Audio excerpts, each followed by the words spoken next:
Gracias, señora presidenta. Muy buenos días a todos y a todas. Traemos al Pleno de la Asamblea de Madrid, sede de la soberanía popular, un tema que consideramos que puede atentar gravemente contra esa soberanía y del cual nos quieren deliberadamente mantener al margen, cuando es un elemento capital de nuestro futuro social y económico. Se trata del Acuerdo Transatlántico de Comercio e Inversiones, conocido por sus siglas en inglés de TTIP, un acuerdo comercial entre la Unión Europea y los Estados Unidos que se viene negociando en secreto desde el año 2013 con el fin de incrementar el comercio entre la Unión Europea y Estados Unidos y presuntamente generar crecimiento económico y empleo.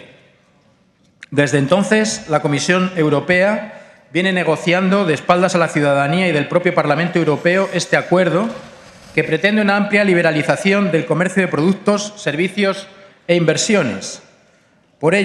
Pero ello, como voy a intentar relatar en estos minutos, supone un grave peligro a la protección de los derechos laborales, medioambientales, sociales y de consumo, puesto que se están anteponiendo los intereses de las grandes empresas transnacionales al interés general.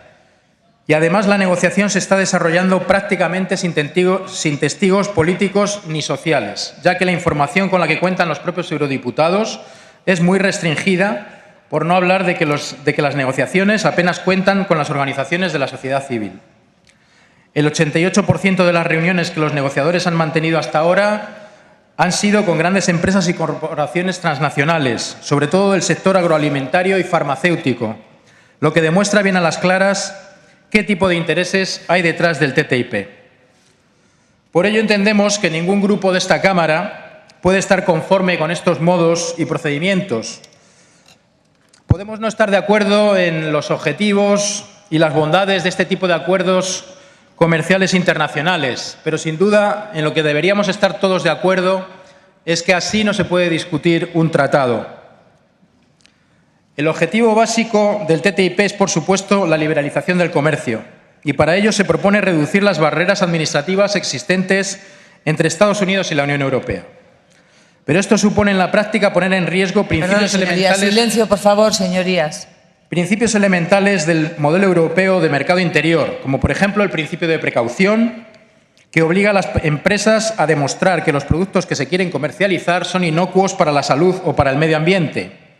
Así ocurre con cuestiones como los medicamentos, o el fracking, o el empleo de organismos genéticamente modificados, o el de productos químicos y hormonas en alimentos, como la carne de pollo o de cerdo, cuyo empleo en Europa está prohibido o muy limitado por el principio de precaución.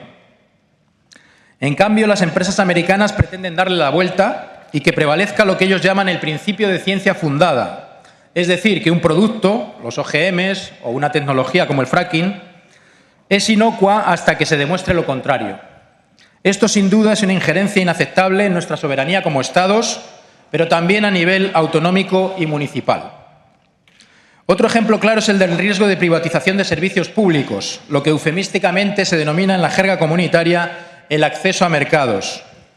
En las negociaciones se detalla qué mercados han de ser liberalizados para que puedan ser prestados por las empresas de ambas potencias, y entre ellos figuran los servicios a la infancia y la tercera edad, así como otros relativos al derecho a la salud y a la educación.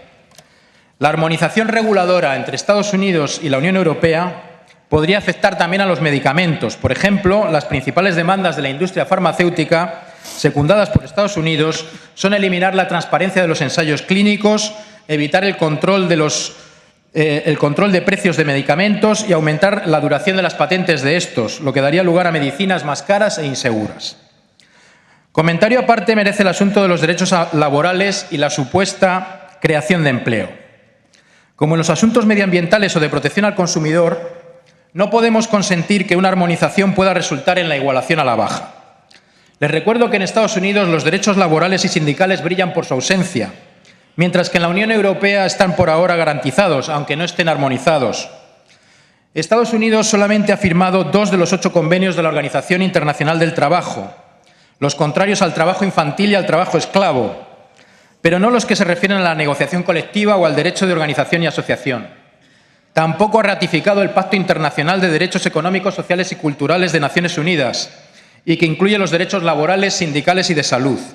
En Estados Unidos no está establecido el salario mínimo ni la seguridad y la salud en el centro del trabajo. Y Estados Unidos es la única democracia que no ha ratificado la Convención sobre la eliminación de todas las formas de discriminación de la mujer, como Irán, Somalia o Sudán del Sur. Por ello, consideramos que se ponen en riesgo los derechos laborales de la población femenina ya altamente precarizada. Contra todo esto, los defensores del acuerdo hablan de la creación de empleo y del crecimiento del PIB. Hablan de un aumento de empleo neto de 750.000 empleos y de medio punto del PIB hasta 2027. Sin embargo, reconocen que habrá destrucción de empleo en sectores como la agricultura, la metalurgia, el transporte o las telecomunicaciones, entre muchos otros. El Parlamento Europeo, de hecho, es mucho menos optimista y rebaja estas previsiones un 40%. Pero es que la Universidad Americana de Tufts prevé una pérdida neta de 600.000 empleos en la Unión Europea. No sería extraño en absoluto. El NAFTA, el Tratado Norteamericano de Libre Comercio entre México, Estados Unidos y Canadá, que anunció la creación de nada menos que 20 millones de empleos, ha supuesto, después de 20 años de este tratado, la pérdida de 1 millón de empleos netos en Estados Unidos a causa de la deslocalización de empresas a México. Mientras que en este país, en México, 2 millones de campesinos han abandonado sus cultivos y emigrado a los Estados Unidos. México, que era un gran productor de maíz, capaz de abastecer a su población, se ha convertido en un país importador de este grano, básico para la dieta de millones de sus ciudadanos. Otra de las partes más importantes de la negociación es la relativa al comercio electrónico, los derechos digitales y la protección de datos. Las empresas americanas llevan mucho tiempo detrás del acceso a la información que suponen 507 millones de ciudadanos europeos. No es una entelequia,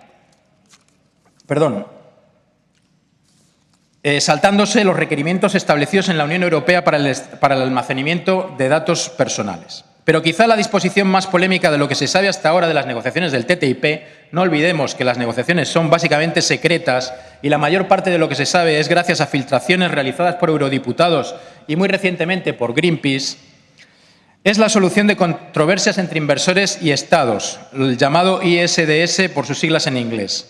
Se trata de crear un mecanismo por el cual los inversores extranjeros que se consideren perjudicados por la decisión de una administración, en lugar de acudir a los tribunales ordinarios, pueden demandar a la administración, sea estatal, autonómica o local, ante un tribunal internacional de arbitraje privado.